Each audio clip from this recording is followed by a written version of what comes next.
ഡൽഹി കഴിഞ്ഞാൽ ഇന്ത്യയിലെ ഏറ്റവും വലിയ നഗരമായ ബാംഗ്ലൂരിനെ ഇന്നു കാണുന്ന വെൽ പ്ലാൻഡ് സിറ്റിയാക്കിയെടുക്കുന്നതിൽ സുപ്രധാന പങ്ക് വഹിച്ച ഒരു സംഘടനയാണ് നമ്മ ബാംഗ്ലൂരു. ആ സംഘടനയുടെ സ്ഥാപകനാണ് തിരുവനന്തപുരം ലോക്സഭാ മണ്ഡലത്തിലെ NDA സ്ഥാനാർത്ഥിയായ നമ്മുടെ രാജീവ് ചന്ദ്രശേഖർ.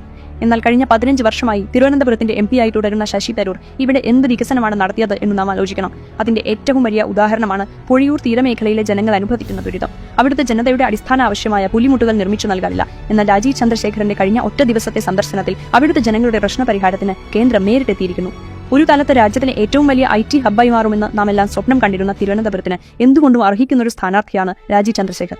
മണിപ്പാൽ ഇൻസ്റ്റിറ്റ്യൂട്ട് ഓഫ് ടെക്നോളജിയിൽ നിന്നും ഷിക്കാഗോയിലെ ഇലിനോയ്സ് ഇൻസ്റ്റിറ്റ്യൂട്ടിൽ നിന്നും ബിരുദങ്ങൾ, കമ്പ്യൂട്ടർ രംഗത്തെ അധികായനായ ഇന്റലിൽ ആരംഭിച്ച ഔദ്യോഗിക ജീവിതത്തിനു ശേഷം ഇന്ത്യയിലെ ടെലികോം വിപ്ലവത്തിന് തുടക്കം കുറിച്ച DPL എന്ന കമ്പനി സ്ഥാപിച്ചു. 2006 മുതൽ പാർലമെന്റ് അംഗമായ രാജീവ് രാജ്യത്തിന് അഭിമാനമായ നിരവധി തീരുമാനങ്ങളുടെയും പദ്ധതികളുടെയും പിന്നിലെ ചാലകശക്തിയാണ്.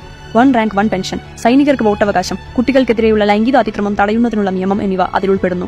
സാങ്കേതികവിദ്യയെ രാഷ്ട്ര പുനർനിർമ്മാണത്തിനായി കാര്യക്ഷമമായി ഉപയോഗിക്കാനുള്ള കഴിവും ദീർഘവീക്ഷണവും അദ്ദേഹത്തെ നരേന്ദ്രമോദി മന്ത്രിസഭയിലെ ഇലക്ട്രോണിക്സ് ആൻഡ് IT, നൈപുണ്യ വികസനം, സംരംഭകത്വം എന്നീ വകുപ്പുകളുടെ മന്ത്രിയാക്കി. കേരളത്തിനും സർവോപരി തിരുവനന്തപുരത്തിനും കൈവന്നിരിക്കുന്നത് ഒരു സുവർണ അവസരമാണ്. ഇന്ത്യ കണ്ട ഏറ്റവും പ്രഗത്ഭനായ ഒരു കേന്ദ്രമന്ത്രിയെ തങ്ങളുടെ നാട്ടിൽ നിന്നും ജനപ്രതിനിധിയായി നിയമസഭയിലേക്ക് അയക്കാനും അതുവഴി രാജീവ് ചന്ദ്രശേഖർ മുന്നോട്ട് വയ്ക്കുന്ന പൊളിറ്റിക്സ് ഓഫ് പെർഫോമൻസ് എന്താണെന്ന് നേരിട്ട് ബോധ്യപ്പെടാനുള്ള അവസരം.